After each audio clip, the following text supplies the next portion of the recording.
എങ്ങനെ ഉണ്ടായിരുന്നു ഈ ഐഡിയ സ്റ്റാർ സിംഗർ എന്നൊരു പ്ലാറ്റ്ഫോം? ഒരുപാട് സുഹൃത്തുക്കളെ കിട്ടിയോ? പുതിയതായിട്ടുള്ള ഒരു ഫ്യൂച്ചർ പ്ലാൻസിന് ആ സുഹൃത്തുക്കളോടൊപ്പം എന്തെങ്കിലും ചെയ്യുന്നുണ്ടോ? സുഹൃത്തുക്കളെ ഡെഫിനറ്റ്ലി കിട്ടി. ഇപ്പം സ്റ്റാർ സിംഗറിലുള്ള എല്ലാവരുമായിട്ട് തന്നെ കോണ്ടാക്ട് ഉണ്ട്. അപ്പം അത് ഡെഫിനറ്റ്ലി അത്. പിന്നെ പാട്ടുപരമായി എന്തുണ്ടെങ്കിലും എല്ലാവരും വിളിച്ച് സംസാരിക്കാം. പിന്നെ എന്താ ഒരു വീഡിയോ ചെയ്യണമെങ്കിൽ ഇപ്പം അവരുടെ കൂടെ കൊളാബ് ചെയ്യണമെങ്കിലൊക്കെ അവരൊക്കെ വിളിച്ച് സംസാരിച്ചാൽ നമുക്ക് സെറ്റാണ്. നിങ്ങൾ എല്ലാരും കൂടി വല്ല ബാൻഡൊക്കെ തുടങ്ങാനുള്ള പ്ലാൻ ഉണ്ടോ? എല്ലാവരും കൂടെ ബാൻഡ് തുടങ്ങിയാൽ വലിയൊരു പൈസ ആവും. അത് തുടങ്ങണമെന്ന് ഞങ്ങൾക്ക് ആഗ്രഹമൊക്കെ ഉണ്ട്, ഇല്ലാതല്ല. പക്ഷെ പരിപാടി എടുക്കണ്ടേ. അങ്ങനെ ആരെങ്കിലും ഉണ്ടെങ്കിൽ ഡെഫിനറ്റ്ലി കോണ്ടാക്ട് ചെയ്താൽ മതി, നമ്മളെല്ലാം സെറ്റ് ആക്കാം. എന്താണ് ഇപ്പൊ ഗൂഗിളിന്റെ ഫ്യൂച്ചർ ആയിട്ടുള്ള ഇപ്പൊ നടന്നുകൊണ്ടിരിക്കുന്ന ഒരു പ്ലാൻ എന്താണ്? ഞാൻ ആക്ച്വലി ഈ പറഞ്ഞ പോലെ എൻ്റെ സ്വന്തം ഒരു ബാൻഡ് ഫോം ചെയ്തിട്ടുണ്ട്, ഗോകുമാർ ലൈവ് എന്ന് പറഞ്ഞിട്ട്.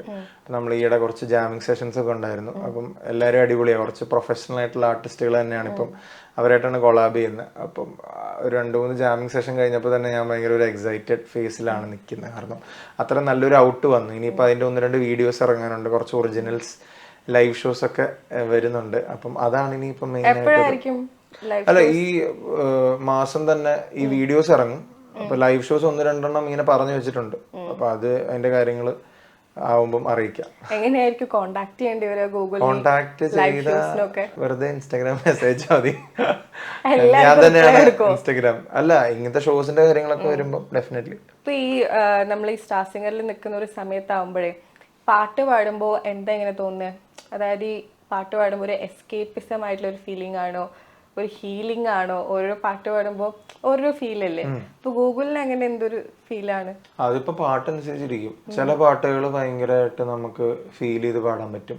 ചിലത് അടിച്ചുപൊളിയാണെങ്കിൽ നമ്മൾ ആ ഒരു വൈബിൽ പാടും. അപ്പോൾ ഓരോ പാട്ടിന്റെ ഒരു സംഭവം അനുസരിച്ച് ഫീൽ ചെയ്യും. റോക്ക് സ്റ്റാർ ഫിലിമില്ലേ, ഹിന്ദി, അപ്പൊ അതിൽ പറയുന്നുണ്ട് നമുക്ക് ഒരുപാട് പെയിൻ ഉണ്ടെങ്കിൽ ഭയങ്കരമായിട്ട് പാടാൻ പറ്റുന്നൊക്കെ. അങ്ങനെ എന്തെങ്കിലും ഉണ്ടോ?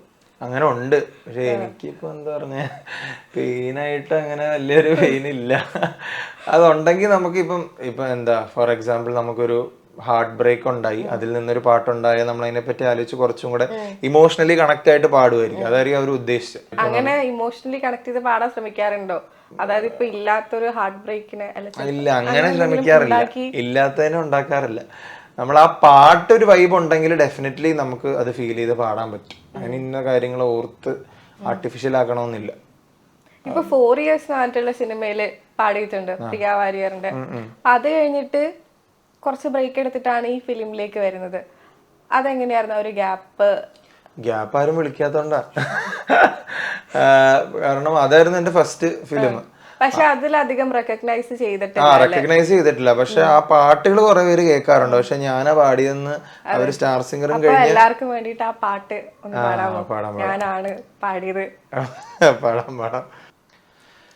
നിറമിഴികൾ മായാതെന്നിൽ നീറുമ്പോഴും തണലുകളാൽ തീരത്തെത്തും തൂവൽ മേഘം ഇതുവരെയൻ കാണാപ്പൂക്കൾ പൂക്കും പോലെ ഉയരുകളാലൊന്നാകുന്നു വീണ്ടും വീണ്ടും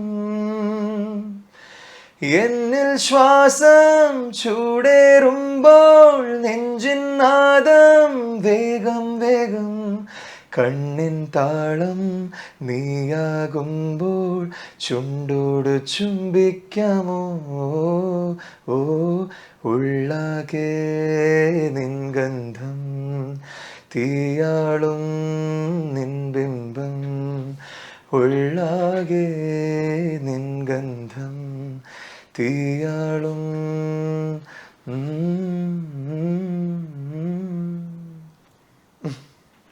അന്ന് ഈ പാട്ടിലേക്ക് എങ്ങനെയായിരുന്നു എത്തിയത്? ഈ പാട്ടിലേക്ക് എൻ്റെ ഒരു കവർ സോങ് കണ്ടതാണ്. വണ്ടർവോൾ മീഡിയയില് ഇങ്ങനെ യൂട്യൂബ് ചാനലില് അത് കണ്ടതാ. അപ്പൊ അത് കണ്ടിട്ട് അതിന്റെ മ്യൂസിക് ഡയറക്ടർ വിളിച്ചു. ആ സമയത്ത് എന്നിട്ട് ഓർത്തോ ഒരു പാട്ട് പാടി സ്വന്തമായിട്ടൊരു ഫീലിംഗ് ഉണ്ടാവില്ലേ, യെസ് ഞാൻ ചെയ്തു, അതിനുശേഷം വേറെ ഓപ്പർച്യൂണിറ്റീസ് വരാണ്ടിരിക്കുമ്പോ? എനിക്ക് അങ്ങനെ തോന്നിയില്ല. കാരണം ആൾക്കാർക്ക് ഇഷ്ടപ്പെട്ട വിളിക്കുമല്ലോ. ചിലപ്പം അവരുടെ അല്ലെങ്കിൽ ആ ഒരു ട്യൂണിന് ചിലപ്പോൾ എൻ്റെ വോയിസ് ആയിരിക്കില്ല പറ്റുന്നുണ്ടാവുക. അപ്പം പിന്നെ എല്ലാത്തിനും അതിന്റെ ഒരു സമയമുണ്ടല്ലോ, എല്ലാത്തിനും അതുകൊണ്ടായിരിക്കാം അതിന്റേതായ ചിലപ്പോ. സമയമുണ്ട് ദാസ. അല്ലാതെ എന്നെ വിളിച്ചില്ല എന്ന് പറഞ്ഞാൽ വിഷമം അങ്ങനെയൊന്നുമില്ല.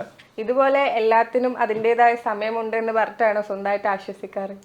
അല്ല, എൻ്റെ ലൈഫിൽ അങ്ങനെ ഉണ്ടെന്ന് തോന്നുന്നു. കാരണം ഈ ട്രാക്ക് തന്നെ ഞാൻ ശരിക്കും ഞാൻ പാടേണ്ടതാണോ എന്ന് ചോദിച്ചാൽ ചിലപ്പോൾ ഞാൻ തന്നെ പാടണമെന്ന് വിചാരിച്ചോണ്ടായിരിക്കും. കാരണം 1, 2, 3 പ്രാവശ്യം, ആദ്യത്തെ ഒരു പ്രാവശ്യം വിളിച്ചപ്പോൾ എനിക്ക് വേറൊരു സ്ഥലത്തായിരുന്നു വരാൻ പറ്റി. തുടരുമില്ലേ എനിക്ക് പാടാൻ പോകാൻ പറ്റിയിട്ടുണ്ടായിരുന്നില്ല, വേറൊരു പരിപാടിയായിട്ട് ലോക്കായി പോയി. കാരണം ഇത്രയും വലിയൊരു പാട്ട് അല്ലെങ്കിൽ ഇത്രയും വലിയൊരു സിനിമയിൽ ഒരാൾ അവൈലബിൾ അല്ലെങ്കിൽ നെക്സ്റ്റ് പെട്ടെന്ന് തന്നെ അടുത്ത ആൾ പാടും. പക്ഷെ അത് കഴിഞ്ഞിട്ടും 1 മാസം കഴിഞ്ഞിട്ട് വീണ്ടും തിരിച്ചു വന്നു. പിന്നെ അത് പാടിയിട്ടും അത്ര അങ്ങോട്ട് വർക്കൗട്ട് ആയില്ല. എന്നിട്ട് വീണ്ടും പാടി. പിന്നെ എനിക്ക് വേറൊരു പ്രോഗ്രാമിന്റെ ഒരു റെക്കോർഡിങ് വിളിച്ചപ്പോൾ അന്നും വേറൊരു പ്രോഗ്രാം ഉണ്ടായിരുന്നു. പക്ഷെ അത് വിളിച്ചിട്ട് അത് ഞാൻ അവരോട് പറഞ്ഞപ്പോൾ അവർ ഓക്കെ സമ്മതിച്ചു, എന്നാൽ ഇതിന് പൊക്കോ. അപ്പൊ എല്ലാം ഇങ്ങനെ കറങ്ങി കറങ്ങി കറക്റ്റ് ആയിട്ട് വന്നു. ലൈക്ക് അങ്ങനെ ആയിരിക്കും ചിലപ്പോൾ ഞാൻ പാടണമെന്ന് ആരെങ്കിലും ഒക്കെ വിചാരിച്ചിട്ടുണ്ടായിരിക്കും, അതുകൊണ്ടായിരിക്കും ചിലപ്പോൾ പാടിയത്. അപ്പൊ അതുകൊണ്ട് ഞാൻ സംഭവിക്കുന്ന എല്ലാം നല്ലതിനെന്ന് ഞാൻ വിചാരിക്കാറുണ്ട്. കാരണം അപ്പൊ നമുക്കൊരു ആശ്വാസം. ഡയലോഗാണ് സംഭവിച്ചതെല്ലാം നല്ലത്. അങ്ങനെ ഡയലോഗ് ഉണ്ടോ? ഉണ്ടല്ലേ? എന്നാ നല്ലതിന്. കാരണം എനിക്കിപ്പം ഈ സ്റ്റാർ സിംഗറിലാണെങ്കിൽ തന്നെ കഴിഞ്ഞ സ്റ്റാർ സിംഗറിന് ഓഡിഷൻ പോയപ്പോ കിട്ടിയിട്ടുണ്ടായിരുന്നില്ല. അപ്പൊ ഈ സ്റ്റാർ സിംഗർ ഞാൻ ഓഡിഷൻ പോയപ്പോ കിട്ടിയിട്ടുണ്ടായിരുന്നില്ല. അപ്പൊ ഈ സ്റ്റാർ സിംഗർ കുറച്ചും കൂടെ പോപ്പുലർ ആയിരുന്നു. അപ്പൊ ചിലപ്പോൾ അത് കിട്ടാഞ്ഞത് ഇതിൽ കിട്ടാനായിരിക്കും. അതിൽ കിട്ടിയിരുന്നെങ്കിൽ എനിക്ക് ഈ സീസണിൽ പങ്കെടുക്കാൻ പറ്റില്ല. ഇതാണോ ഗൂഗിളിലെ ഗോ ടു ഗോ മന്ത്രം? മേ ബി വേണമെങ്കിൽ അങ്ങനെ പറയാം. എല്ലാം നല്ലതിനാണ് സംഭവിക്കുന്നതെന്ന്. ഭയങ്കരമായിട്ട് വിശ്വസിക്കുന്ന ആളാണോ? അങ്ങനെ ഒരു അന്ധമായി വിശ്വസിക്കണമെന്നാണ്. പക്ഷെ അങ്ങനെ ഭയങ്കര ഒരു ഭ്രാന്തമായ വിശ്വാസമൊന്നും ഇല്ല. നമ്മള് നമ്മുടെ പരിപാടി ചെയ്യുക, പിന്നെ നേച്ചറിന്റെ ഒരു സപ്പോർട്ട് ഡെഫിനറ്റ്ലി ഉണ്ടാവും എന്ന് ഞാൻ തീരുമാനിക്കുന്നു. എപ്പോഴെങ്കിലും ഉറക്കത്തിനിടക്കൊക്കെ ആലോചിക്കാറുണ്ടോ, ഞെട്ടി ഉണർന്നിട്ട് ഇത് ശരിയാണോ, ഞാൻ കറക്റ്റ് ആയിട്ടുള്ള ഒരു ട്രാക്കിലാണോ പോകുന്നത്? ഉറക്കത്തിനാണെങ്കിൽ ഉറക്കം മാത്രം, വേണമെന്ന് അങ്ങനത്തെ ചിന്തിക്കാറുണ്ട്. ഏതെങ്കിലും ഒരു മൊമെന്റിൽ അങ്ങനെ തോന്നിയിട്ടുണ്ടോ, ഞാൻ റൈറ്റ് ആയിട്ടുള്ള ഒരു ഡിസിഷൻ ആണോ എടുക്കുന്നത്? അങ്ങനെ ഇതുവരെ ചിന്തിക്കാനുള്ള ഒരു ഇടം കിട്ടിയിട്ടില്ല. കാരണം എപ്പോഴും എൻഗേജ്ഡാ, വെറുതെ ഇരിപ്പ് ഇല്ല.